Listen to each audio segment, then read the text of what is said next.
Short-term rentals investing, hot investor returns. Hey everyone, it's Wolfgang. So this is a popular topic right now. Basically, it's getting towards the end of the summer season. If you live in a part of the country where seasons change, a lot of tourism happens around this time of year. So I thought I would cover this. So for short-term rentals, for this part of the real estate business, which we've been a part of for a long time, not necessarily short-term rentals, but real estate in general. So what do you need for success? Okay, so short-term rentals are a little bit different from long-term rentals. You need to find an area with strong tourism.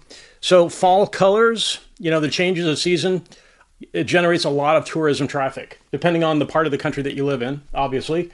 So you want to find an area with strong tourism and be willing to relocate if necessary. You need an area that has local regulations that are favorable to short-term rentals. There's some regions that are not, and I'll mention those at some point. You would prefer to find a region with a history of good returns on property bought for short-term rental purposes. But basically, you want to find destination areas. So if you're trying to find an area of the country with really great fall colors, there's a lot to choose from, right? There's a lot to choose from. There are also regions in the U.S. that are good pretty much throughout the year, all year, and I'll mention those briefly too at some point. So that's what you need to succeed. Strong tourism, favorable local regulations, a history of good returns if possible, destination areas. That's a must. That's a must generally. Or, there may not be a history of great returns yet. It might be an area that's developing. So you would want to sniff that out online, probably do some research. Okay, so which website is the best to use? This is kind of obvious. Airbnb is number one. Vacation Rentals by Owner, VRBO, is the second most popular. And in my notes, I've got a couple of more websites. But in general, those are the top two, VRBO and Airbnb. Generally, to list a short-term rental, you do yourself a big favor using one of those websites, even though, there's a cost associated with that. But most businesses have costs associated with earning revenue. Okay, so where are the best investments in the U.S.? All right, so what I focused on here are sort of the evergreen areas that are always popular. This is a time of year where seasons are changing, and some people like traveling to areas where there are fall colors to look at that they often don't have. But in general, what I'm talking about here, what I'm focusing on here is areas that would be of general interest to the majority of people who invest in short-term rentals, okay, because the weather is fairly stable. Central Florida theme parks. That would be Orlando and Kissimmee areas. Lots of theme parks there.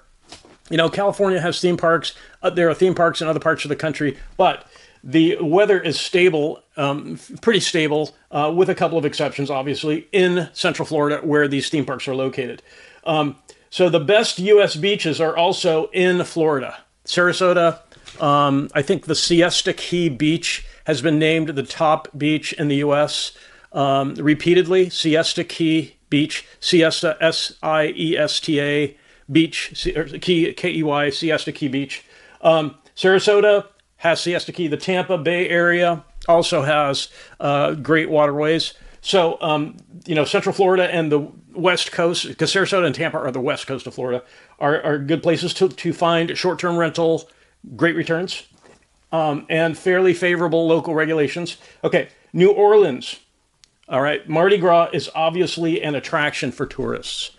The food and the culture and the music scene in New Orleans also pretty stable attractors for tourism. So that fits one of the things needed for success, areas with strong tourism. New Orleans, food and culture, Mardi Gras, and the music scene.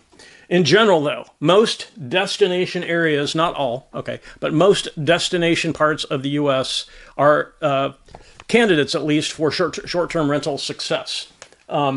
So there have been some rumors that the short-term rental business was going away. Not true, not by a mile, okay?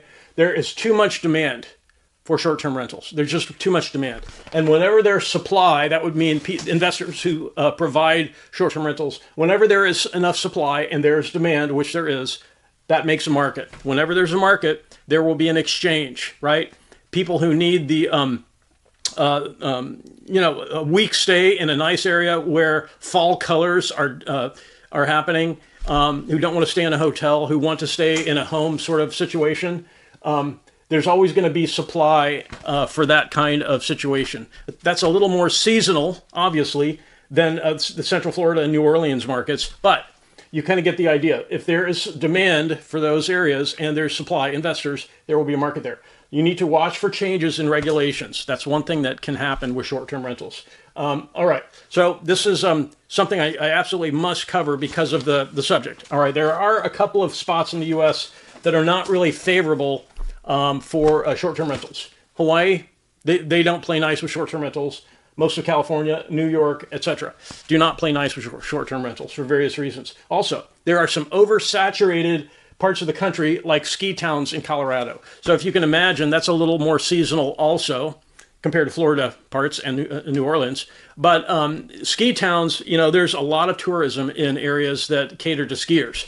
So there might be too much competition. Check it out. There might be some up-and-coming areas in parts of the country where skiing is happening. But in general, you want to look out for areas with anti-short-term rental regulations or too much competition. And basically because it's hard to make an investment return in those regions. So let's talk about some differences between short-term rental business and long-term rental business. All right, there are some pretty significant differences. The first big difference, the long-term rental market is generally a one-year lease. So you find a renter, you rent a place for a year. This is different from a short-term rental. You don't need to have frequent hotel-like turnovers of customers and housekeeping that goes along with that. So there's no hotel-like housekeeping for long-term rentals. Also, you're not relying on one of these websites, one of these short-term rental websites. For long-term rentals, basically you find a qualified renter, you rent to them, it's a one-year lease, and there's no website involved. There's no vacation website involved. That being said, there's potentially less earning power with long-term rentals for those reasons. Because short-term rentals, there's more churn, people pay more for the destination areas in the country. So there are earnings differences. You might look at the first things on the list and say, well, this looks easier. There's a long-term lease. There's no frequent turnover like a hotel. And there's no need to rely on a vacation website, right? So that makes it seem easier. But the in high demand areas, can you make more if you operate short-term rentals? So the best answer might be an operation that has a mixture of those, long-term and short-term rentals. That way, if there's a blip in the short-term rental market because the economy goes south and people stop vacationing, a portion of your business is still long-term rentals.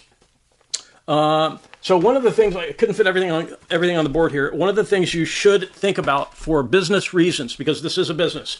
This video is about having an investment return in short-term rentals. So for business reasons, you may need to think about relocating. For example, if you're in one of these areas that has sort of unfavorable regulations about short-term rentals, be willing to be open-minded to look online and find parts of the country that are still growing with short-term rentals because they're out there. There are some parts of the country that, they will embrace the business that comes from short-term rentals. It represents employment for local people.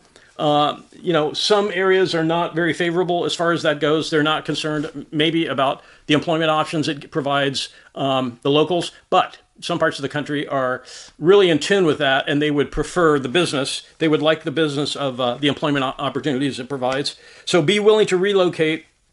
And if you live in a state where there is short-term rental demand, but it's not necessarily in your area, you have to be open-minded and consider relocating to, or at least investing in a part of your state or your region that has that is a destination. Because the key thing to make this work is the destination aspect of the location, right? The best beaches in the U.S., the food and the culture scene in New Orleans, those are destinations. There are destinations that, you really can't lose with short-term rentals. If you can invest, get in, establish a presence, and that brings up the next point. Scaling up. In this business, in real estate in general, scale wins. If you have a lot of investors investing with you, and you find an area of the country that is amenable to short-term rentals, that can be a very good thing. Compared to an operator who can only afford a few, one or two short-term rentals, having a pool of investors where you're the lead person going around the country, finding the best parts of the country to invest in. That can be a really winning business strategy, investing strategy. Scaling up would mean starting with an enterprise, an operation in the U.S., perhaps in your state, a destination part of your state, finding investors, then going nationwide, and then spreading out, scaling up to include parts of maybe the Caribbean, Canada, and then going overseas, because these websites are global. They're global in scope. So there's a path for short-term rental investing to go international. You would want to build up the systems and the pool of investors first, right? You'd want to do that incrementally so that you don't take on too much too soon. So that would be something to think about in terms of investing. Be willing to relocate and be willing to scale because the opportunities may lie outside of your immediate region. But even if you live in a destination area, there's a lot of opportunity outside your area that you should be able to take advantage of if you're willing to relocate, if you're willing to scale. Those are skills to learn. Relocating, being comfortable with far-flung operations where you have people you've hired to help you operate, because obviously for short-term rentals, you would need to hire local people for the cleaning, right, for the turnover. You'd probably want to have at least one key person who will oversee that in the early days.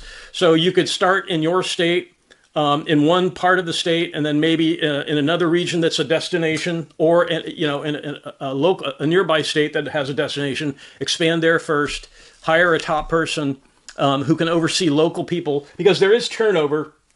There is a need for fairly frequent turnover and cleaning of short-term rentals. The cool thing is there is a path to internationalizing, to scaling up to an international operation, if you learn how to scale and if you learn how to find the right type of investors.